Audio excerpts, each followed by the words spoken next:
Hello. In today's video, another one of my gifts for both eyeball and intellect, we're going to be tackling a theme-based question for an inspector course. Now we're going to be looking at the theme of gender, the presentation of men and women in Priestley's play. And through the medium of badly drawn cartoons and dud humour, I'm going to show you how to craft high-level exam responses, working up rough ideas, snatched quotations into gold standard exam paragraphs.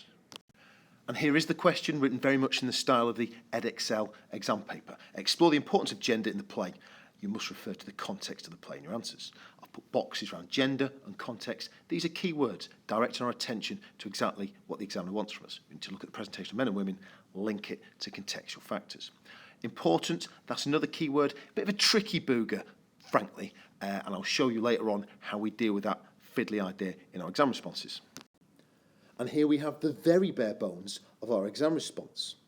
From small acorns come mighty oaks, hence the goofy picture top left. I'm only going to take dinky, deadly little details from this play, lines of dialogue, or stage directions, or actions, and then I'm going to work them up to those high-level, shudderingly good exam responses. So, this is our ground zero, this is our start point. Let's go grow ourselves a level 9.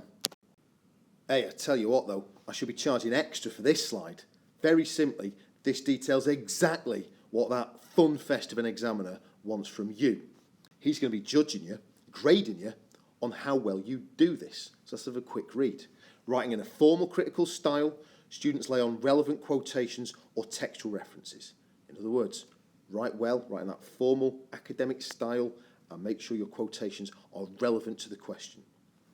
Second bit, explain the importance or meaning or symbolism of these quotes or references. So this is where we're really going to be earning our corn, deducing what Priestley's trying to show or say or do from these textual references or quotations. As you know, if you can't remember quotations, you can just refer to events or lines of dialogue in the play. Finally, you've got context. You've got to link these ideas that you've been looking at to relevant contextual details. That could be historic events or attitudes, or anything to do with the writer's life or his attitudes or values. Oh, and don't forget, this is the question, the exam question, where the examiner judges you for the quality of your spag, spelling, punctuation and grammar. So don't be that plank who spells Priestley P-R-E-I. Make sure it's I-E. So let's start developing that first detail from our plan a few slides back. That was a line of dialogue from Mr. Birling in Act 1. He talks about how a man has to look after himself and his family. Well, here we see Mr. Birling's not so enlightened views on gender politics. It appears that a man's job is to make money. And it's very much a capitalist idea, isn't it? That you put the individual, himself, above the community, society. I mean, he's such a pustulant bag of greed and self-absorption, this lad, that even his family are an afterthought here. He says, I've got to look after himself and his family. Thank you, Father of the Year. You can see here then how I've taken some of those ideas and developed it into a winning exam response. Now, this paragraph is a bit like Mr. Taylor. Very unpleasant to look at, but bristling with beauty if you look inside. It's a bit prettier, that paragraph, now that I've been busy with the coloured fonts and the underlinings. I'm going to very briefly explain the colour coding here, just so you appreciate why this is a whifflingly good bit of writing.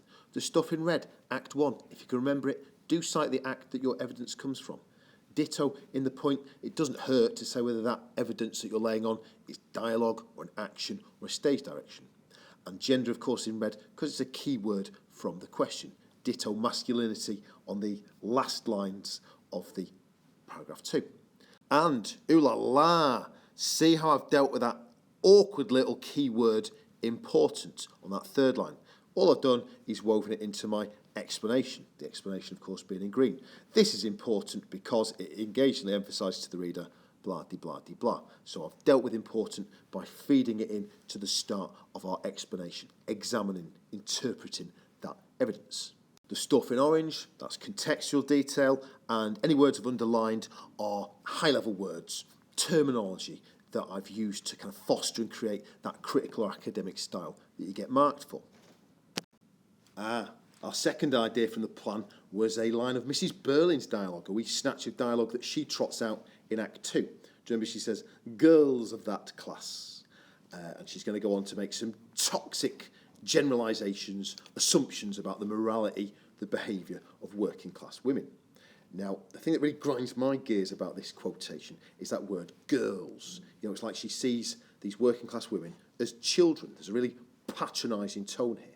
So gender, the way she discusses or talks about women here as girls, that's revealing her snobbery. It's exposing her class prejudice or class values. And through silken threads of genius, I've woven those ideas into the developed paragraph you see in front of you. I've even added a little detail about how Eva Smith symbolises the working class and that it's significant that she's a woman. I mean, Priestley could have called this symbol, this representative, this cipher of the working class Tom Smith or Fred Smith, but no, he went with a woman. And as you'll see from the paragraph, that is significant, that gender choice that he made. Here's that same paragraph once it's had an extreme makeover.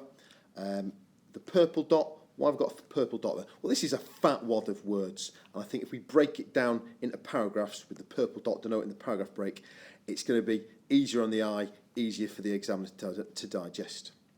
You'll notice a bit like the other paragraph, I've got at the bottom there the word then.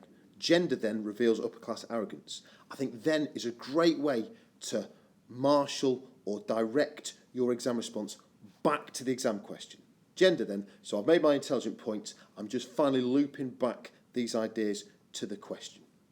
This is not an obligatory technique, I wouldn't say it's essential, but I do find it useful, again, to ensuring that I'm task focused. We'll build upon our final detail now. Remember from the plan, Mrs. Birling leaves the men to discuss professional matters in Acts 1. Now, it's very easy to see Mrs. Birling, isn't it, as this dead-eyed, sneering old witch. I mean, poison just seems to drip from her lips, doesn't it, every time she opens her yapper, particularly in Acts 2 and 3. But something she does in Act 1, leaving the table, makes me feel a bit sorry for her, really. Dredges up a few crumbs of sympathy for the lass, because she seems to have accepted or internalised male-dominated patriarchal ideas about women. Women have to leave the table, so the logic follows here, because they're not mature enough, intelligent enough to appreciate the finer points of business talk. The inference here is that business talk should be left in the hands of those wonderfully clever people with the Y chromosome, the men. Here's what it will look like in the exam. This is what it's going to look like before I get to work with the old Photoshop, adding in the colours and the dots. Here's that paragraph again, zhuzhed up for public consumption with a few colours and dots. Have a look at the second dot there, the second paragraph break. It says, the play here echoes women's low status.